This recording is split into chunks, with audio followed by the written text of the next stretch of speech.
হুম শুরু। বিসমিল্লাহির রহমানির রহিম। আসসালামু আলাইকুম প্রিয় শিক্ষার্থী। বিশ্বের এমন সংকটপূর্ণ সময় পরিবার পরিজনের সঙ্গে হয়তো তোমরা ভালোই আছো, সুস্থ আছো, নিরাপদে আছো। আজ যদি কিছু তোমরা, তাই বলছি, যদি কাল কিছু অর্জন করতে চাও তাহলে আজকে থেকেই স্বপ্ন দেখা শুরু করো। তোমাদের স্বপ্নটা কি?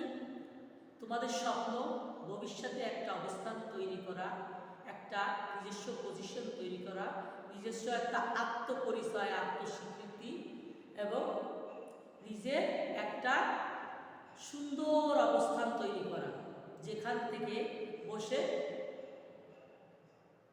পরিতৃপ্তির একটা হাসি হাসা যায়, তাই না? এমনই একটা জীবন তোমাদের কাম্য। আমরাও চাই তোমরা তেমনই একটা জীবন পাও।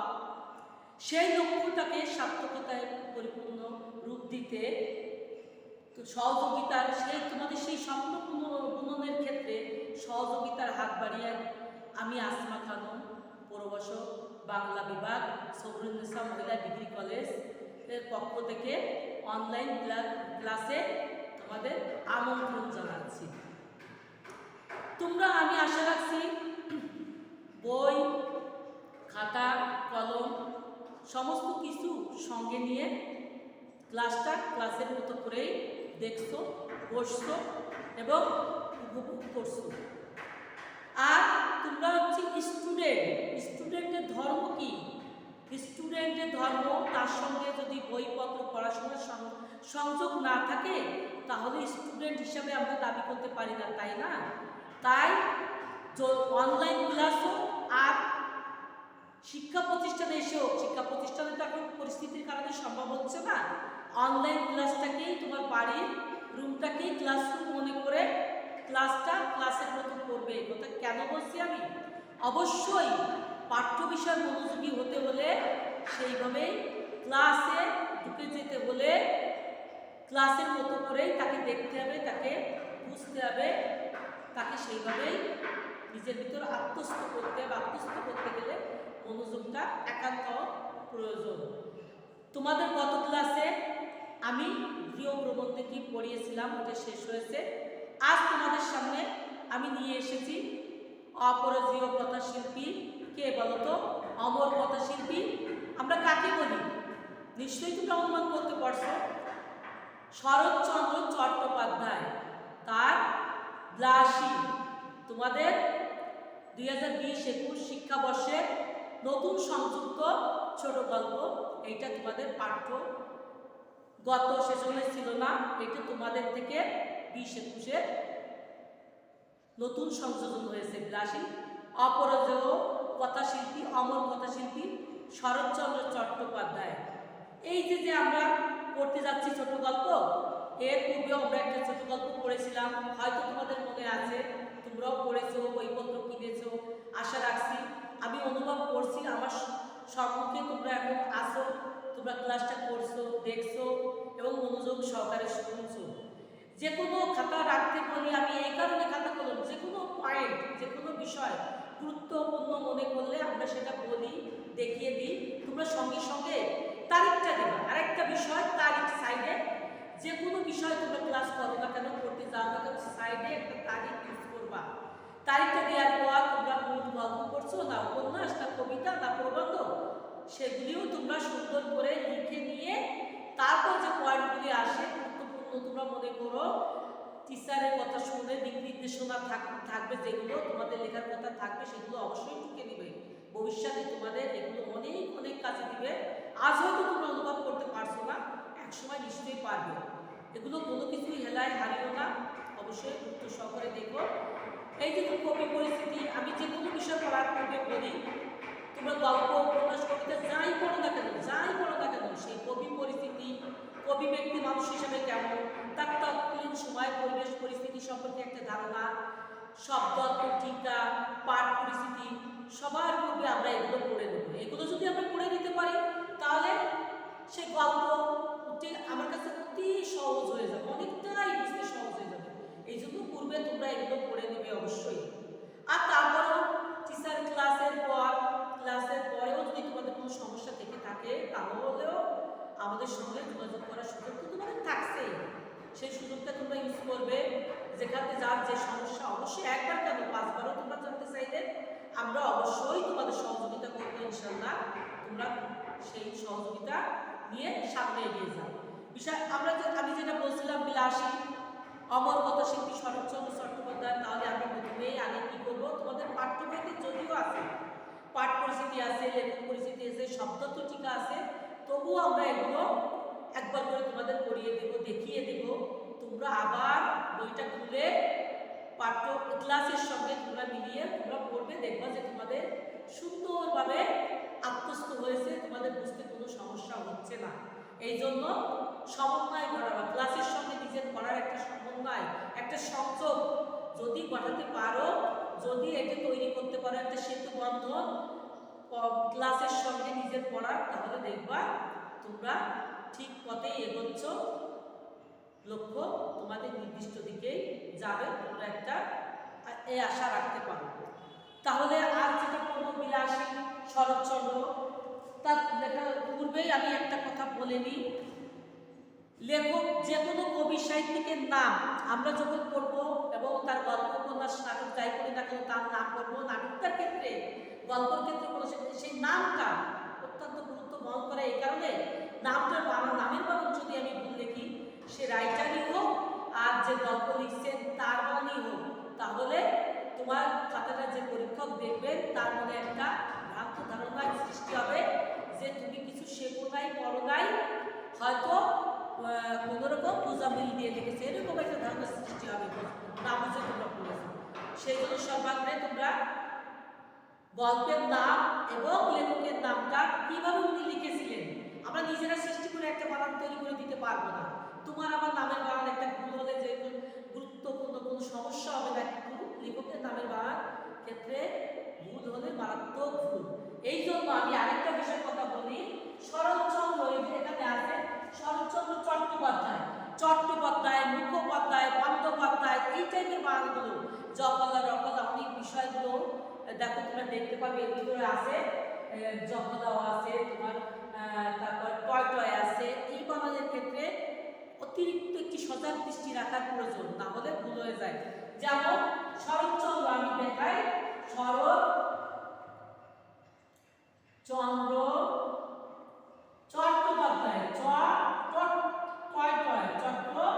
চট্টোপাধ্যায়, এইটা আমরা অনেকে কি ভুল করে থাকি, দেখো অনেকেই আমরা এই ভুলটা করি, এই টয়টা আমরা রফলা দিয়ে ফেলি, কিন্তু না, এটা রফলা না, এটা হবে ট প্লাস ট, তাহলে এই যে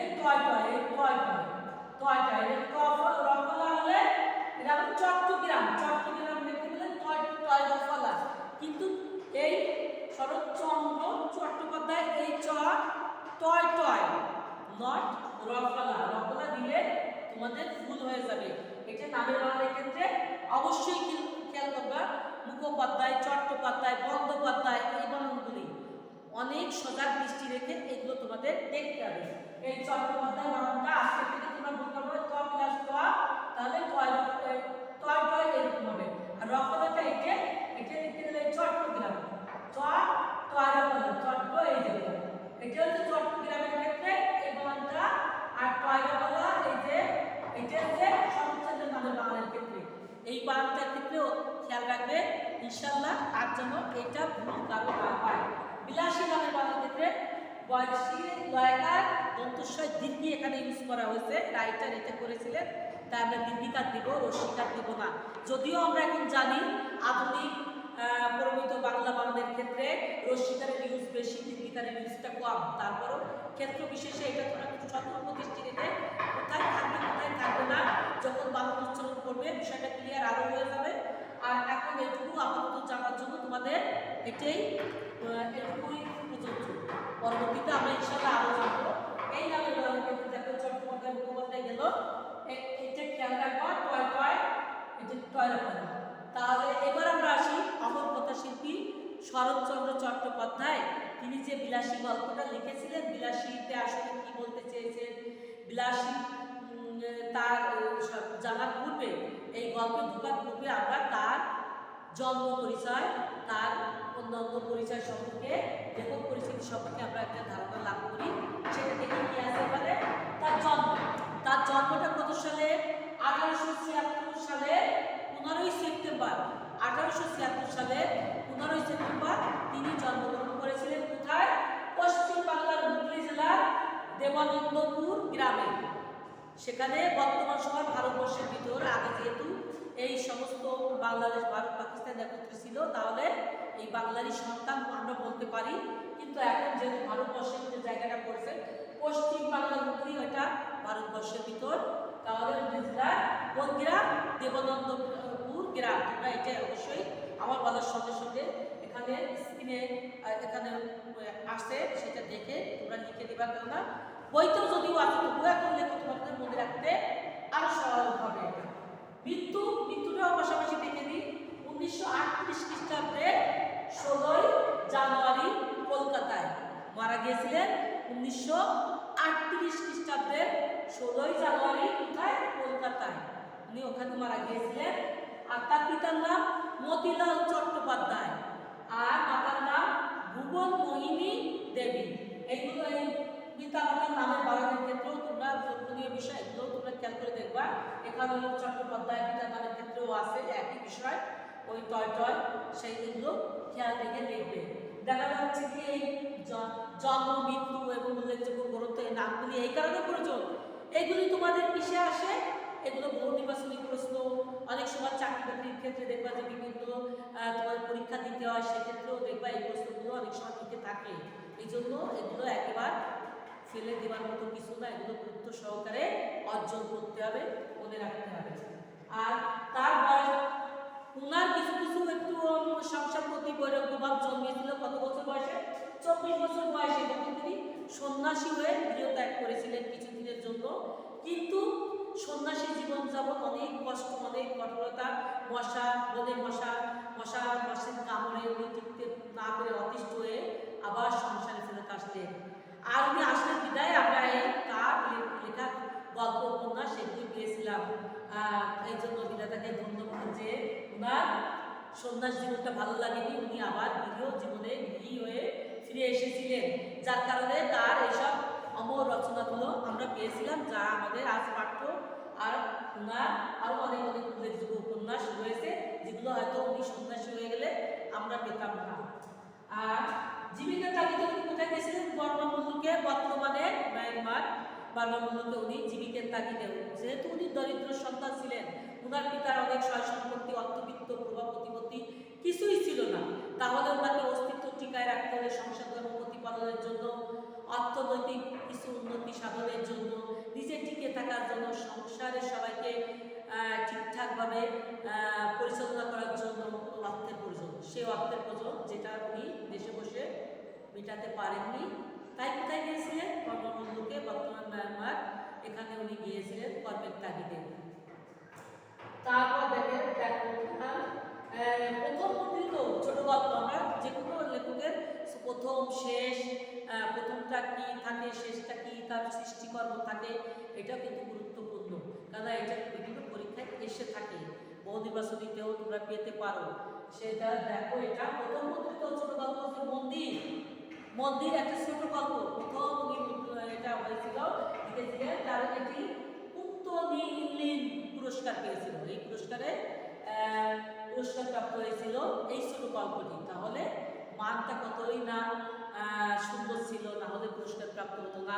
উনি অত্যন্ত জনপ্রিয় লেখক ছিলেন, না হলে উনি মেয়েদের সাহিত্য, উনি মেয়েদেরকে অনন্য সাধারণভাবে সৃষ্টি করেছেন। ওনার সৃষ্টিকর্মের ভিতরে প্রত্যেকটি নারী চরিত্র অনেক সুন্দর সাবলীলভাবে উনি সহজ সরল সাবলীল ভাষায় লিখেছিলেন, যেটা অত্যন্ত দেখা যাচ্ছে মোটামুটি স্তর থেকে অনেক উচ্চ স্তর পর্যন্ত সবাই পাঠ্য ছিল, সহজ সাবলীল ছিল। এই জন্য উনি অত্যন্ত জনপ্রিয় লেখক ছিলেন। আর তার সাহিত্যকর্মের ভিতরে দেখো কি কি আছে, কিছু উল্লেখযোগ্য: দেবদাস, বিরোধ, পল্লী সমাজ, শ্রীকান্ত, দেনা পাওনা, এগুলো তার উল্লেখযোগ্য, এবং ইত্যাদি আরও আছে, এগুলো তার উল্লেখযোগ্য সৃষ্টি উপন্যাস। দেখা যাচ্ছে এগুলো অনেকগুলো চলচ্চিত্র রূপায়িত হয়েছে, যেমন শ্রীকান্ত, গৃহদাহ, দেবদাস, এগুলো চলচ্চিত্র হয়েছে। এতটাই সুন্দর সাবলীলভাবে উনি যে মানুষের জীবনযাত্রা, উনি নায়ক নায়িকার প্রেম সব কিছু দেখিয়েছিলেন যে মানুষের মনে একটা আবেশ তৈরি করেছিল, একটা পাঠক সমাজ তার তৈরি হয়েছিল, বৃহত্তর পাঠক সমাজ, এবং জনপ্রিয় লেখক হিসেবে উনি তখন স্বীকৃতি পেয়েছিলেন। তারপর উনি কিছু পুরস্কার সম্মাননা পেয়েছিলেন, যেমন কলকাতা বিশ্ববিদ্যালয় কর্তৃক জগত্তারিণী স্বর্ণপদক, কলকাতা বিশ্ববিদ্যালয় কর্তৃক জগত্তারিণী স্বর্ণপদক উনি পেয়েছিলেন। আর কি পেয়েছিলেন? ঢাকা বিশ্ববিদ্যালয় কর্তৃক 1936 খ্রিস্টাব্দে সম্মানসূচক ডিলিট এই উপাধিও উনি ঢাকা বিশ্ববিদ্যালয় থেকে পেয়েছিলেন। তা একজন লেখকের ভিতর যদি কিছু না থাকতো, সৃষ্টিকর্মবিদ্যার মূল্যবান কিছু সৃষ্টি সম্পাদ উনি সৃষ্টি না করতেন, তেমন মানুষের মধ্যে যদি স্থান না পেত, তাহলে নিশ্চয়ই এই পুরস্কার প্রাপ্তি তার ঘটতো না। এই পুরস্কার প্রাপ্তির মূলে তার জ্ঞানের সীমা যেমন অনেকটা ছিল এবং তার লেখার ভিতর কিছু ছিল তাই প্রমাণ করে। আর একটা দেখো বিলাসী গল্পটি, যে গল্পটি আমরা পড়তে যাচ্ছি, এটা প্রথম কত সালে রচিত হয়েছিল, কোথায় রচিত হয়েছিল সে সম্পর্কে আমাদের এটা জানা প্রয়োজন। বিলাসী গল্পটি প্রথম প্রকাশিত হয়েছিল ভারত পত্রিকায়, ভারতী পত্রিকায় প্রথম প্রকাশিত হয়েছিল, কোন পত্রিকায়? ভারতী। আর 1325 বঙ্গাব্দে, আর ইংরেজি 1918 খ্রিস্টাব্দে বৈশাখ সংখ্যায়। এই দেখো এই লাইনটি অত্যন্ত গুরুত্বপূর্ণ। এর থেকে 4টি প্রশ্ন হতে পারে, অনুবাচনী প্রশ্ন এর থেকে 4-5টা সেট করা যায়। যেমন বিলাসী গল্পটি প্রথম প্রকাশিত হয়েছিল কোন পত্রিকায়? এটা বললে আমি বলবো ভারতী পত্রিকায়। তারপরে বাংলা কত বঙ্গাব্দে? 1325 বঙ্গাব্দে। ইংরেজি কত খ্রিস্টাব্দে? 1918 খ্রিস্টাব্দে। কোন সংখ্যায়? বৈশাখ সংখ্যায়। দেখো এই লাইনটার ভিতরে কতগুলি প্রশ্ন সেট করা যায়। চাইলে 3-4টে প্রশ্ন, এই জন্য তোমাদের পাঠ পরিস্থিতিতে দেওয়া আছে। এটা তোমরা বই আদ্যপদ্য গল্পটি পড়বে, শব্দ অর্থ টিকা পড়বে, পাঠ পরিস্থিতি পড়বে, আর এই ক্লাস ফলো করবে। ক্লাসের এগুলো দেওয়া আছে। দেখো বিলাসী এই গল্পের লাইনটা কোন পত্রিকায়, এগুলো জানলাম, এটা আমাদের ক্লিয়ার হলো। এর থেকে 4-5টা প্রশ্ন হতে পারে। আর বিলাসী গল্প রচিত হয়েছিল কত বছর আগে সেটাও আমরা একটু জেনে নিই। 102 বছর পূর্বে, 102 বছর পূর্বে বিলাসী গল্প রচিত হয়েছিল। তাহলে 102 বছর আগের গল্প আমাদের পাঠ্য। আজও 102 বছর পর আমরা গল্পটি পড়ছি।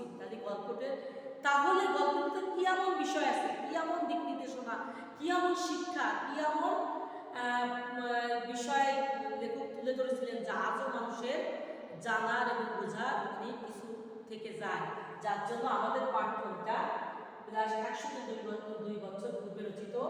অপরাজেয় কথাশিল্পী উনি একটা ছদ্মনাম ইউজ করে লেখালেখি করতেন প্রথম জীবনে, সে নামটাও আমরা জেনে নিই। যদি কখনো তোমাদের এমসিকিউ প্রশ্ন থাকে যে শরৎচন্দ্রের একটা ছদ্মনাম ছিল, এই নামটা কি ছিল?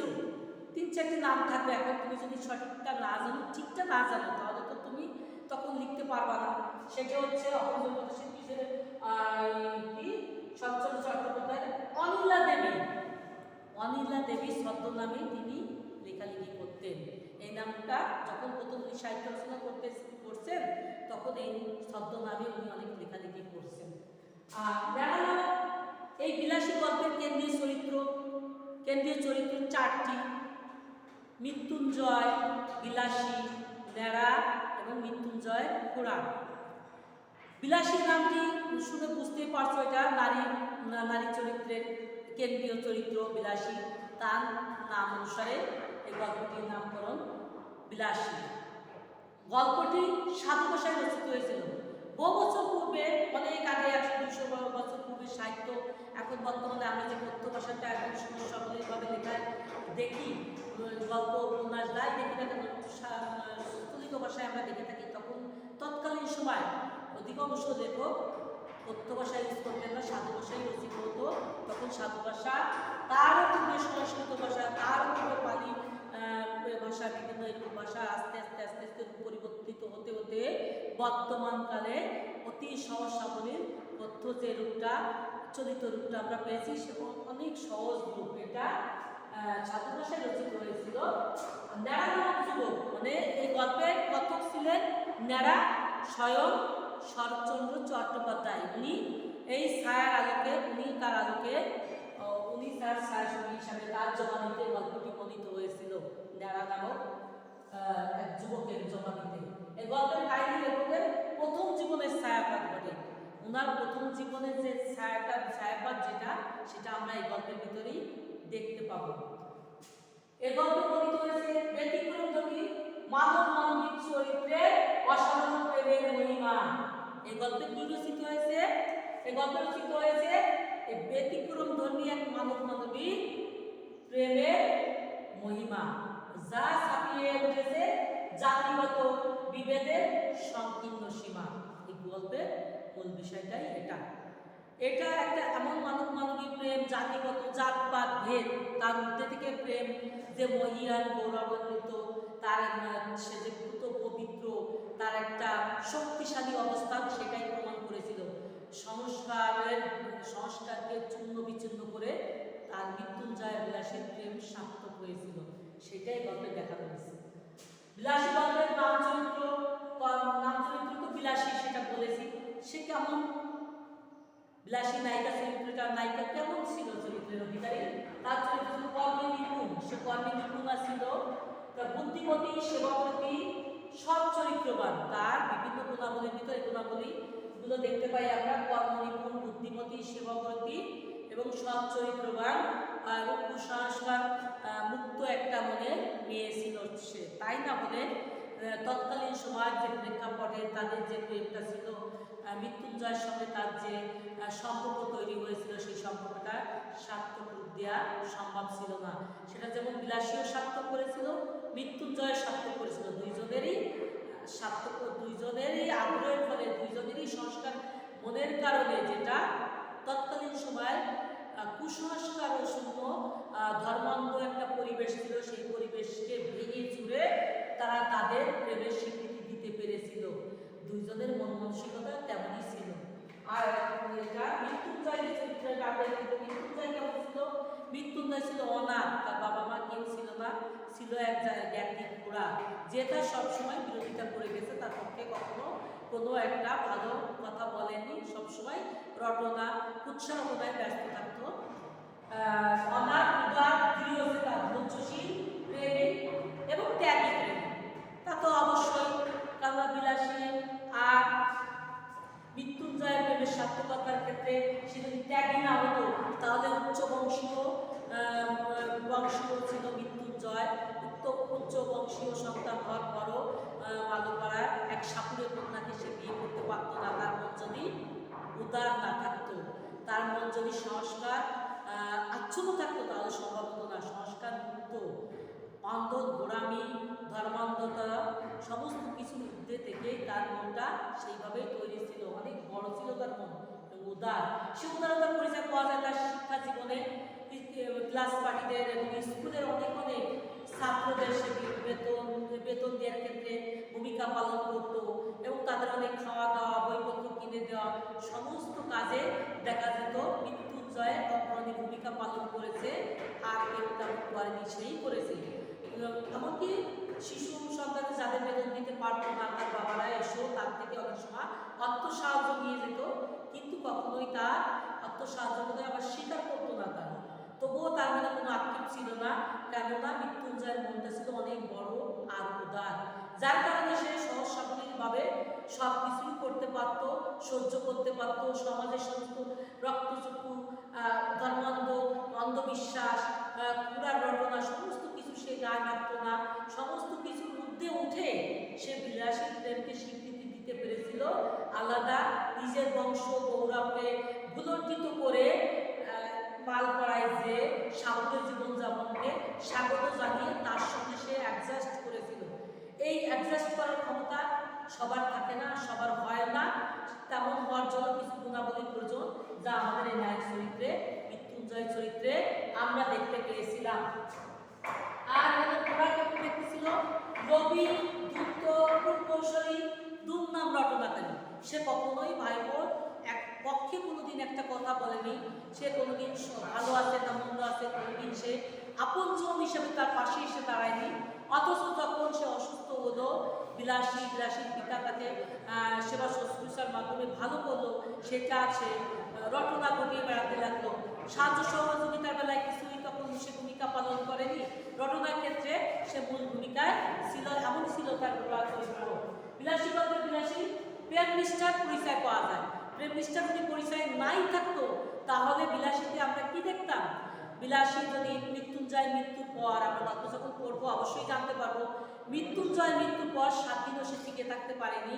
মানে তখন মৃত্যুঞ্জয়ের বিহীন জীবনটা, পৃথিবীটা তার কাছে অন্ধকার মনে হয়েছিল, রক্তহীন মনে হয়েছিল এই সমাজ, এই সংস্কার, এর ভিতরে এত কিছু বিরুদ্ধে যে আমরা যুদ্ধ করলাম, যে দুইজনের একজন যদি পৃথিবী থেকে চলে যায় আর একজন আবার বেঁচে থেকে কী লাভ, এই উপলব্ধি থেকে 7 দিনের ভিতর সেও আত্মহত্যা করে মৃত্যুবরণ করলো। আর বিলাসী গল্পের মূল বক্তব্যটা কি, আজকে যেহেতু গল্পটা শুরু করতে পারবো না, আগামী ক্লাসে নিশ্চয়ই করবো, তবে মূল বক্তব্য কি সেটা একটু সংক্ষিপ্ত আকারে আমি তোমাদের বলছি। বিলাসী গল্পে মৃত্যুঞ্জয় বিলাসী নামে 2 মানব মানবীর অসাধারণ প্রেমের কাহিনী তুলে ধরা হয়েছে। এই 2 মানব মানবী আর কি, সেখানে উচ্চ বংশীয় মৃত্যুঞ্জয় কেমন ছিল? উচ্চ বংশীয় মৃত্যুঞ্জয় নিম্নবর্ণের বিলাসীর সেবা শুশ্রূষায় সুস্থ হয়ে ওঠে। এ নিয়ে তার স্বার্থপর করা সমাজের নানা রটনা রটায় এবং তাকে ভিটা থেকে উৎখাত করে দেয়। মানে এই প্রেমের স্বীকৃতি স্বরূপ তাকে ভিটামাটি ত্যাগ করে বিলাসীর সঙ্গে চলে যেতে হয়েছিল সাপুড়ের জীবনে। এরপরে সে বিলাসীকে বিয়ে করে সংসার পাতে, কিন্তু তাদের এই সংসার বেশি দিন স্থায়ী হয় না। কারণ কি? কারণ একদিন সাপ ধরতে গিয়ে তাকে প্রাণ দিতে হয়েছিল। এ ঘটনার 7 দিন পর বিলাসী ও পৃথিবীর বুকে থাকা নিজেকে শ্রেয় মনে করলো না, সেও আত্মহননের মধ্য দিয়ে মৃত্যুঞ্জয় পথ অবলম্বন করলো। আজকে তোমাদের আর বেশি দূর অগ্রসর না হয়ে এই গল্পটা তোমরা বাড়িতে পড়বে। লেখক পরিস্থিতি যেভাবে বলেছি, শব্দ অর্থ, টিকা, পাঠ পরিস্থিতি সমস্ত কিছু পড়বে। আর আগামী ক্লাসে এই গল্পটি আমরা শুরু করব। তোমরা ততদিন পর্যন্ত ভালো থাকো, সুস্থ থাকো, সুন্দর থাকো, নিরাপদে থাকো, পড়াশোনার সঙ্গে নিজেদের যুক্ত রাখো। আসসালামু আলাইকুম।